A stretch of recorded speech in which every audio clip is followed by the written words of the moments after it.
Hello and welcome to another live demonstration.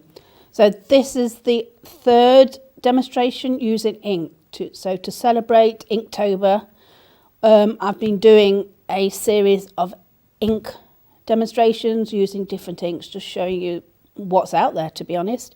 And this is the third. This time I'm using Walnut ink. So this is Tom Norton's Walnut ink. Walnut ink has been around for centuries, used by the likes of Rembrandt or Van Gogh or Leonardo da Vinci. I think I read that it actually was a black ink and they put it on black, but over years it faded to a wonderful sepia colour. And actually the walnut ink nowadays replicates that sepia colour, that old traditional looking drawing. Traditionally made from walnuts, the ink was very acid. So this isn't made from walnuts, it's highly pigmented artist quality, light fast, water soluble but acid free, which is important for your papers. There's two parts to this ink. You can use the drawing ink as it is, or there's a darkener. So the drawing ink gives you that lovely sepia colour, but sometimes it doesn't give you those really deep dark tones. So the Darkening Medium is much darker and gives you just those tones you're sometimes looking for. And I'm going to use it with a dip pen because I just like the feel of being dipping in. It's part of the process and also a bit like a watercolour. So let's take some of the ink out.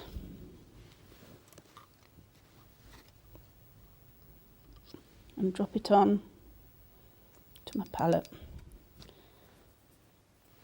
I better put the lid on because I know I'm going to send it flying. Okay, so I'm going to use this in both traditional ink ways, very much like a watercolour. So used by artists, especially because it's light fast, and calligraphers in the traditional way, but it's that sepia, that traditional colour. Using it on a watercolour paper, I think it's going to be Bockingford and not Surface. It's just one I had. But the reason I'm using the watercolour paper is because of the water. I know I'm going to get those effects I'm looking for in the ink on the watercolour papers, and I need a paper that will take all this very wet application.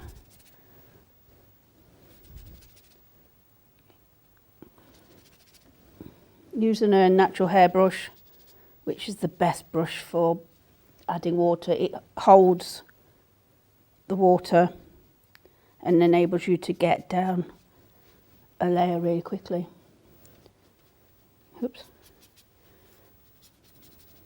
Now I can see if I tip my head any areas which aren't wet, and I want to put a little bit into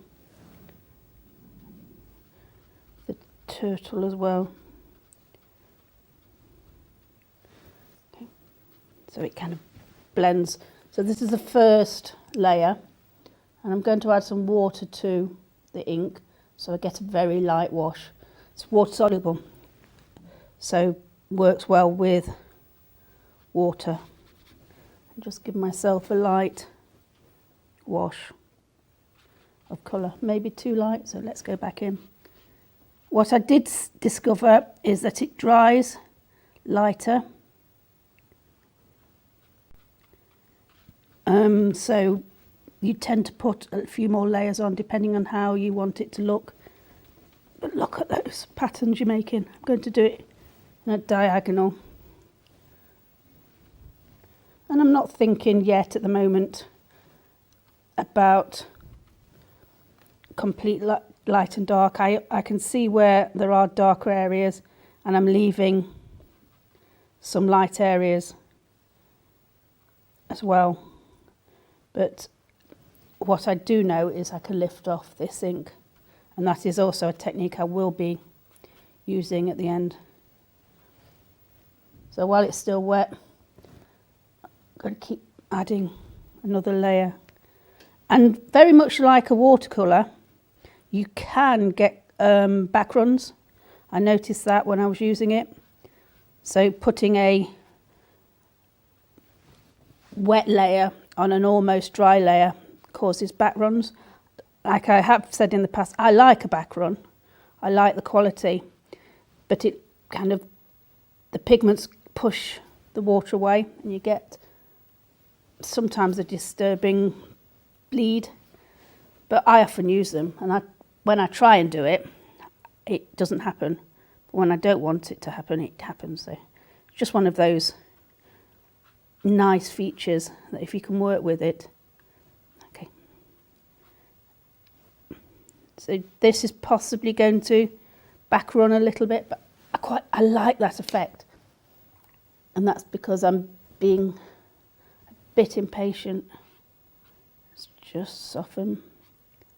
And I've purposely chosen this diagonal just to give it a little bit more structure, I suppose, a little bit more of a dramatic feel, because it's going to dry, and I didn't want it to dry overly flat.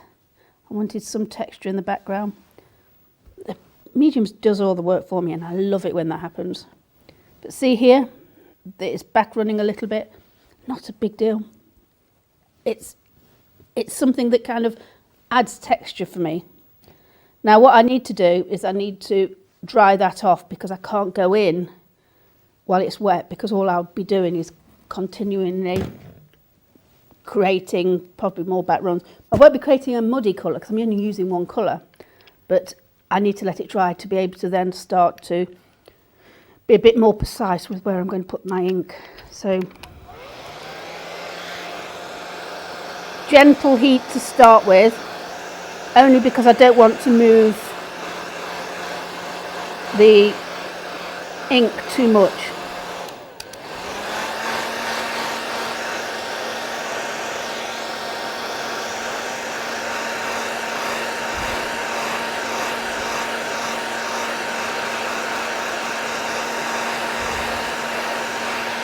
So if I can dry the turtle, the rest can kind of dry on its own.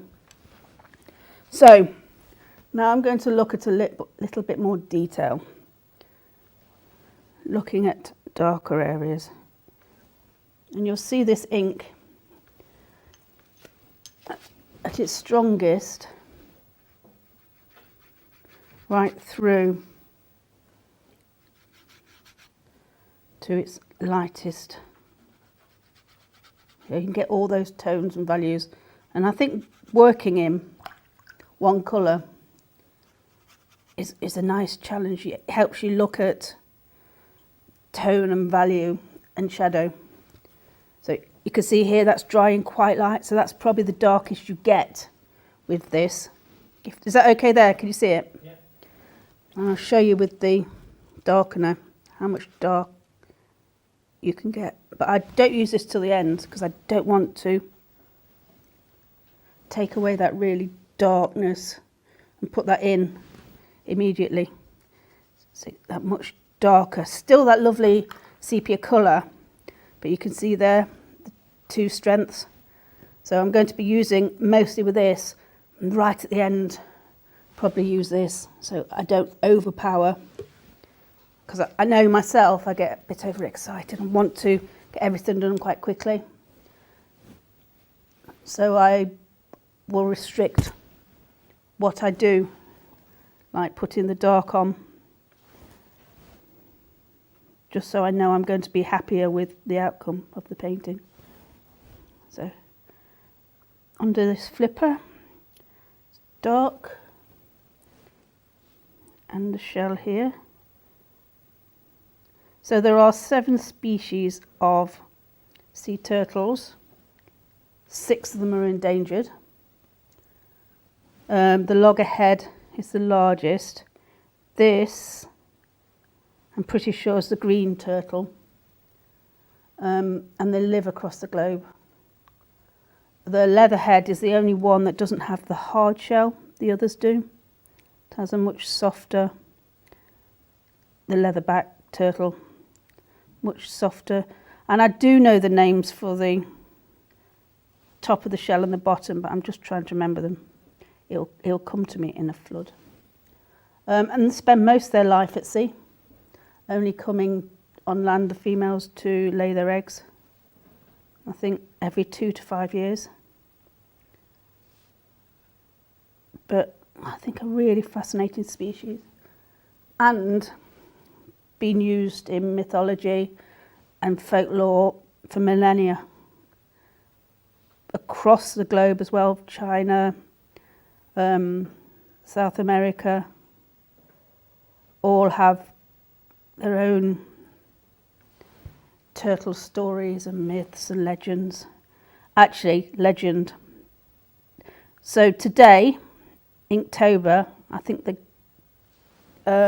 prompt word is legend, and that's kind of why I thought about doing a turtle.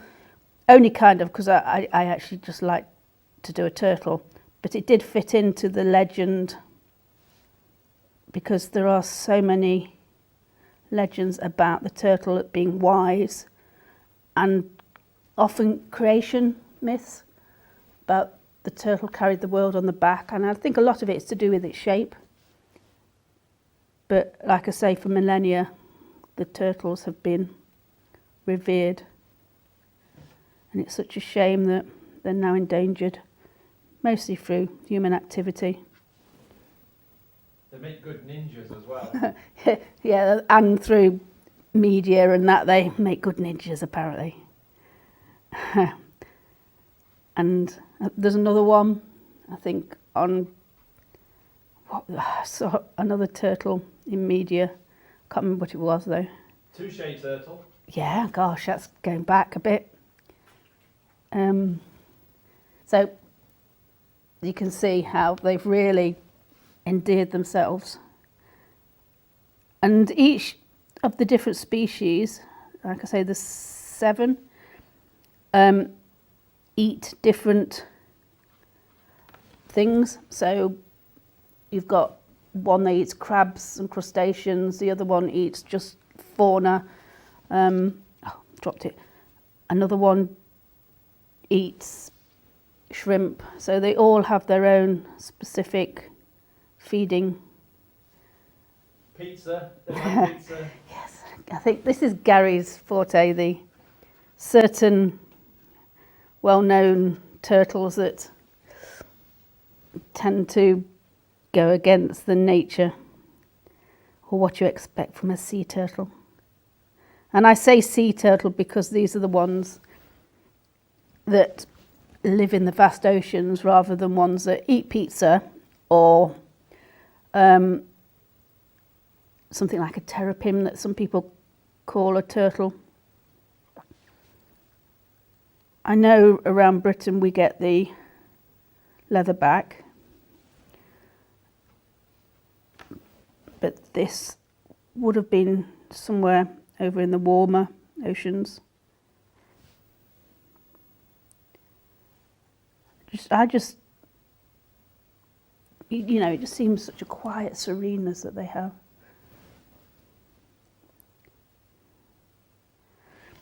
So just with one colour, you can see at the moment I'm just picking up tonal values.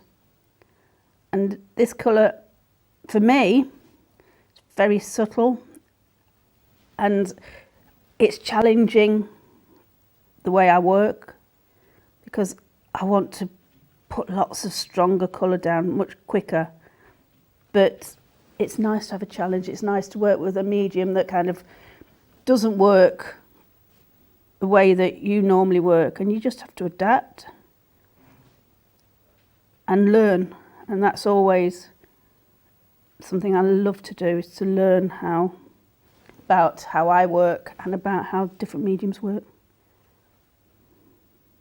So the brush I'm using for this, I put it all on with a natural hair brush, excuse me, because it holds the water. This is a synthetic, so this is the SAA Silver Synthetic. What it does is it's giving me control. I feel I have much more control, but it still holds the water. and keeps the point, which is nice to look at and to feel. So there are good artist quality synthetic brushes on the market.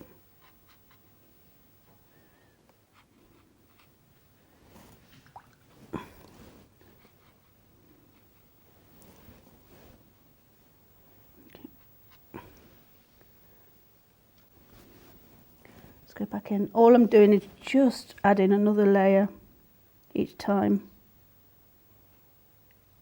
And there will be a saturation point when it won't take any more. And that's when I'll use the darkener.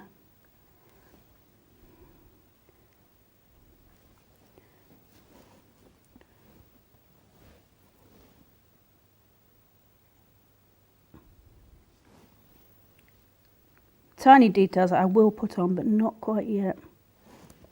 I'll put those on when I use my pen, which I do like using a dip pen. Like I say, the process of dipping in and putting on, it's all part of the drawing experience. And it's an experience. It's not just the creating a final piece.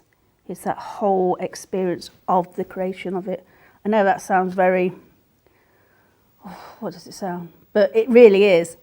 And that's why I like trying different mediums, different brushes, different pens, because they all offer you something different. And you know, if you want to get a colour down quickly, use something that puts colour down quickly. Or if you want to slow down and concentrate, you use a very fine pen or something.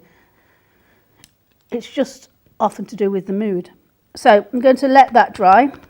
Again, give that a quick blast. So I think this is a good time to take a break.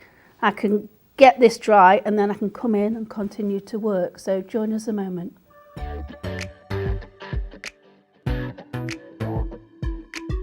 Hi, I'm Ali Hargreaves and I'm here to introduce you to Ready Steady Paint. This is a monthly art subscription box for 6 to 11-year-olds. Ready Steady Paint has been designed by today's artists to support, develop and encourage those of tomorrow. I have had over 20 years experience as a primary school teacher. I've worked as an artist in residence in a number of primary schools and I'm also a mum. I've seen how creative subjects, especially art, has declined over the years and has been taught less and less in the educational system. We feel very passionate about filling in this artistic void. We're so excited to share the experience with you and your children. We hope to give children a chance to produce beautiful pieces of art with high quality materials. Following a hand-curated syllabus, each month subscribed children will receive a box full of high-quality artistic goodies in the post. Using these materials, they'll be able to follow the online tutorials delivered by me and accessed through the Ready Steady Paint website. All this will be conveniently delivered to your door at an affordable cost. There is so much to learn and so many wonderful activities to complete and rewards to gain. So what are you waiting for? Join us on this journey of artistic fun and discovery. And we're back. Hello and welcome back. So you can see how that has lightened as the ink's dried. So now it's time for a little bit of detail using the dip pen. So dip straight into the ink. What I need to ensure is that I am loaded with ink in the, I think there is a specific term for this, but so you need to dip your nib into the ink and it just loads here. Just going to drop off a little bit so it doesn't flood, and then I can start to put some detail in, and this is the process. You'll keep dipping back in. Now I'm using quite a fine pen and it's quite scratchy. I don't know if you can pick that up. Normally I'd probably use a bigger tool, but I think in this occasion it's nice to be able to bring out some of the really fine detail And like I say, it's the process of using the pen. Keep needing to dip in. It slows you down. Like I say, I rush ahead with a lot of things, but this process slows you down because you can't go far. You have to dip back in. And then you think about things.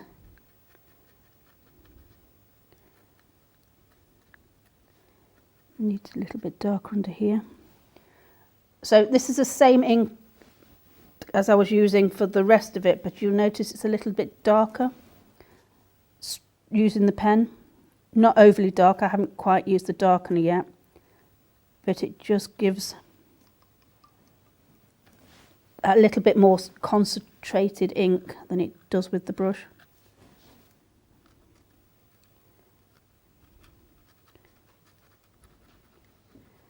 So, baby turtles, do you know what they're called, Gary?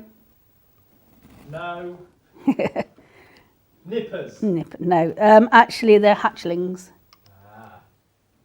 And I think it's natal honing is the process where the female goes back to the same beach that they were born on. And they don't know how completely, but it could be to do with magnetic fields or something, but the turtles return to the same beach to lay their own eggs.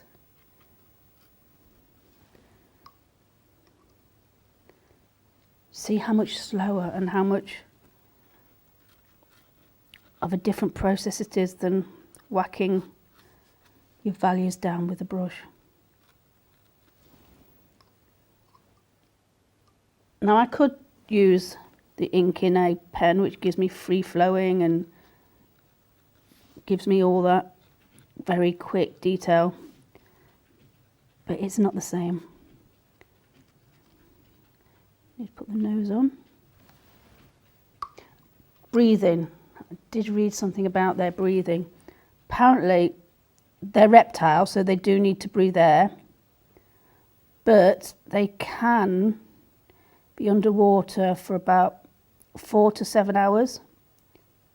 And when they are underwater, their heart rate slows to, I think it was 1 beat every 9 minutes. So it really slows.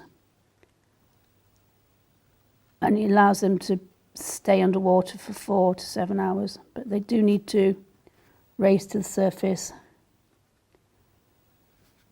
to breathe,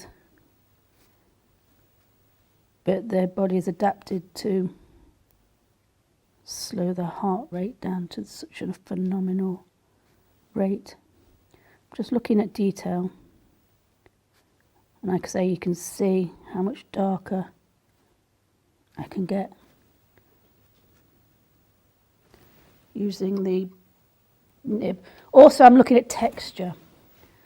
So the top of the head here and the beak is a lot smoother, so I don't want to put all this detail that I can see with the skin. So the skin is much more textured. I think it's wrinkly, but I think textured is much more of a much more PC word for the turtle. But you can see all this texture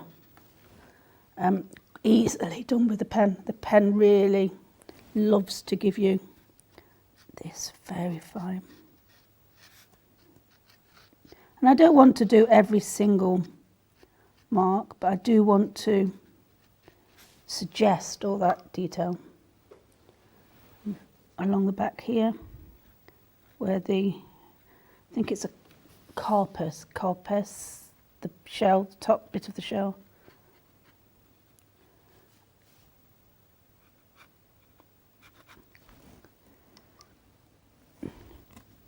Coming round, look at the folds, not wrinkles. I don't suppose they have laughter lines either, but the folds in the skin. And I think this species, this turtle, has been around. It's one of the earliest species of fossil. and they were giant, monstrous animals. I think it was 40 million years I read the fossil find. Again, can you see how that's drying? Much lighter. Great for a much more subtle.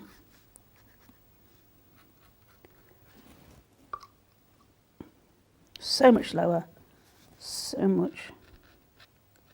So I've got to think of a lot more to talk about. So you'll see here, I've left areas of light, looked at where I can add the darker area. So under the shell here is the darkest I can see, and the same with the foot, which I'm noticing isn't attached. So I need to make sure it is attached to the shell. And I'm going to do a bit of cross hatching as well, which is a feature you use with a pen. I could use a brush and put on the dark areas. I'm liking the look of using the pen. It's not quick. I keep having to dip in, which I'm just constantly thinking about. How much do you want to keep watching me put pen on? Look at shape. And there's a few textures in here. Goes on darker, will fade. Texture under here.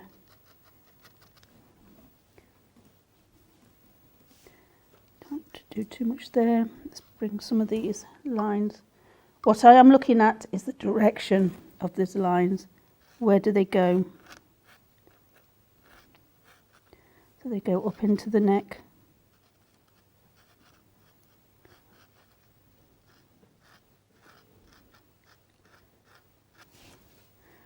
They come down here. Out of ink. Load again. Because I'm using such a fine nib, I'm not getting too much flooding of colour. It's holding it really well. It means I can put fine detail on without the risk of a load of ink flooding through, which you do find with other pens. Now these pens have lots of different nibs. I can change the nibs. They're calligraphy pens or drawing pens. The very fine ones often used as the drawing pen, but I use the flat-ended ones for drawing as well, because you get a nice broad line as well as the fine line, and they do hold a lot more ink than this. But I think I've said all along, the process of dipping into the ink is part of the experience of drawing.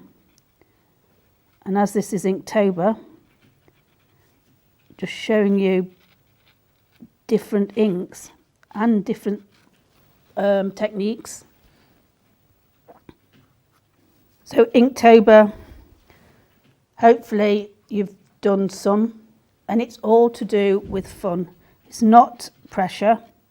Last year I did 31, and sometimes I did feel pressured. It was my choice. I didn't use the prompts. I chose my own subject and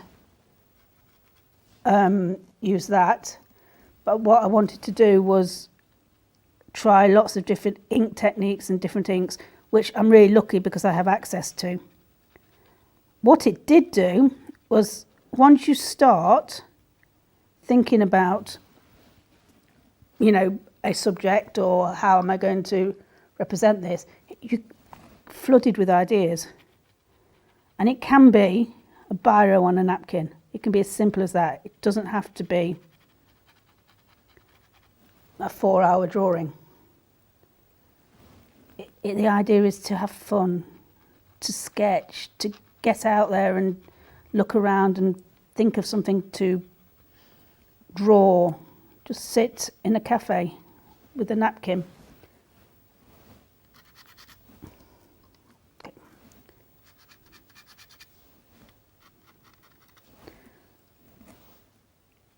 I need a bit more dark under here. Flood it using the tip of my... Now I'm going to try and flood a little bit,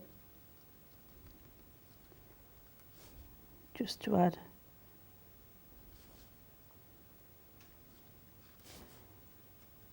a little bit of more ink quickly. The way I'm doing this is I'm splitting the nib, allowing the ink to flood out.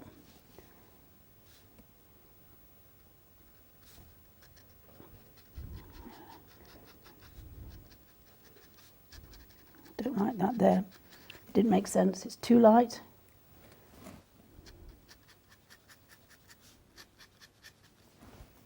Okay, let's go back in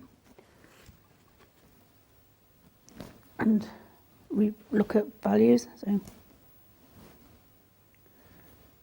again, not gone back into the darkening medium yet. I want to see how much I can do. And what I like about this is you can put the pen on, then you go over it, so any areas which are a bit too strong, you can soften.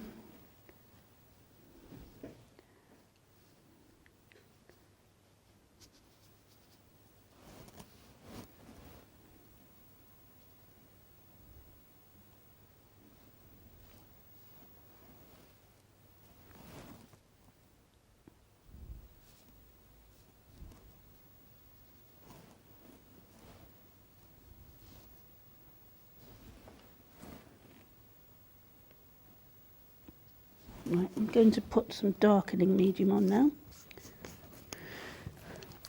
I've got a separate palette just so I know which ink is which.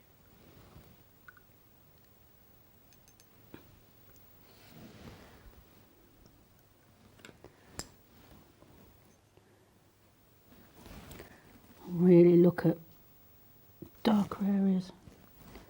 If you saw before, you see it's not overly dark, but I don't want to suddenly be flooded with loads of dark areas I wasn't expecting. Just looking at. And you can see how quick I am with the brush. And that's why I will purposely change to using a pen, just to slow down.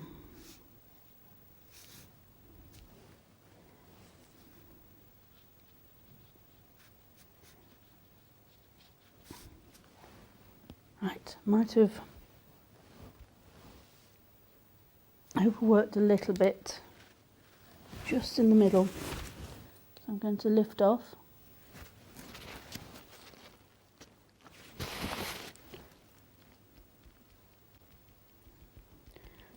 Which is a great thing about this ink, is you're able to lift off. And I'm going to use that.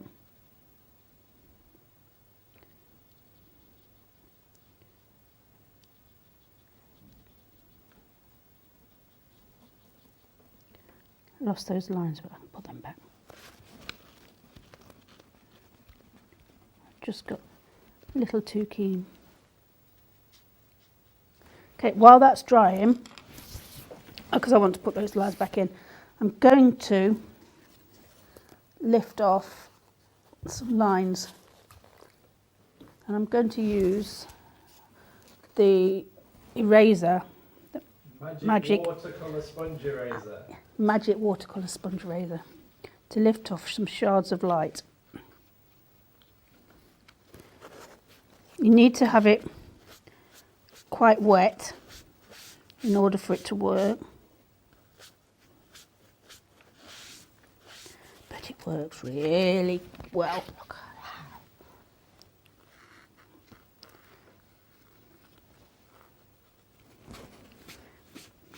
Now this works with watercolour. Oh, I've got two streakies.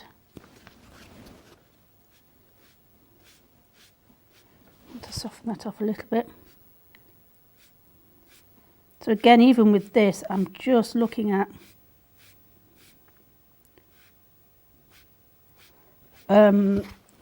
composition, what it looks like. That's better. I don't want it to be too strong. I wanted to show you how well it lifts off. Need to keep turning and cleaning.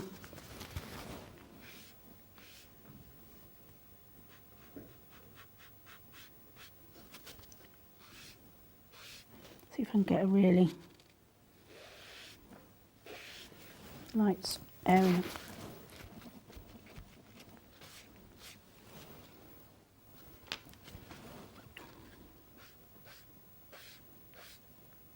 I don't want to take it all off, but I don't want it to look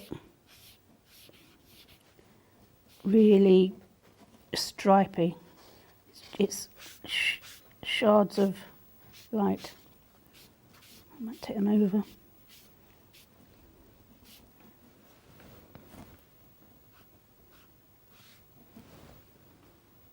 You can probably see that a little bit better than I can, to be honest. Okay, final touches. Dark. Let's bring those details back, which I took out when I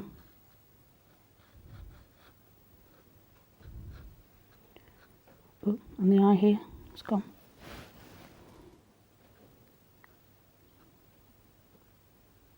Probably not best to do it while it's still wet. Leave it.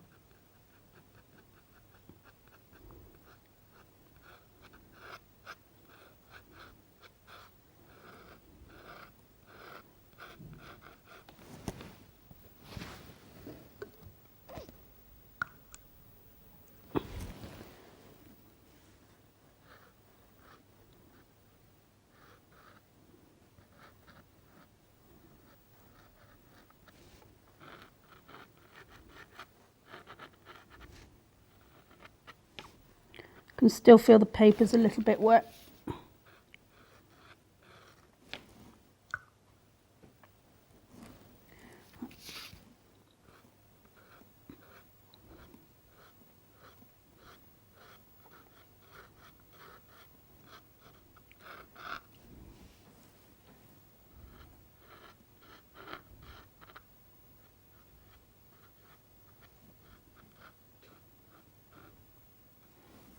See if I can bring this bit back. See, it's a bit fuzzy because it's a bit damp still.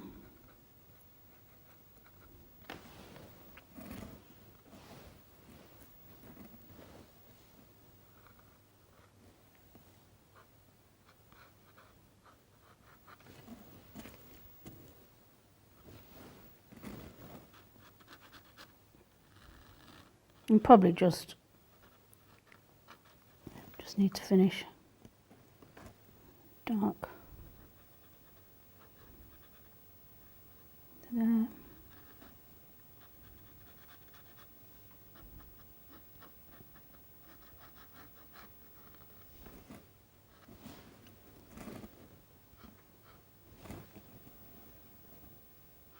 What I'm also doing is I'm trying to just make sure that everything makes sense. Are the lines going where it doesn't make sense? Is there some detail that don't need to really work on fully, but I just need to make sure that it's explained.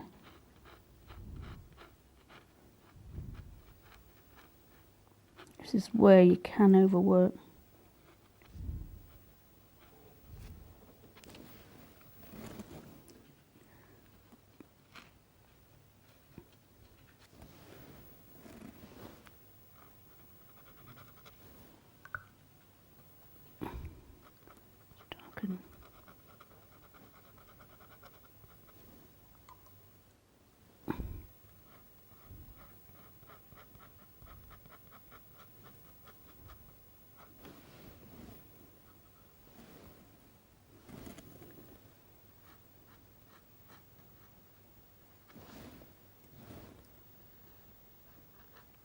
That's probably going to just keep working and add too much. But you can see the benefits and the characteristics of using the Tom Norton Walnut ink. It's not made from walnuts, so it's light, fast, acid free. And so that's my third instalment for the Inktober. I was going to say it's my last, but actually I think I've got another one next week. So join us on Friday for a live workshop with Lisa Ann Watkins.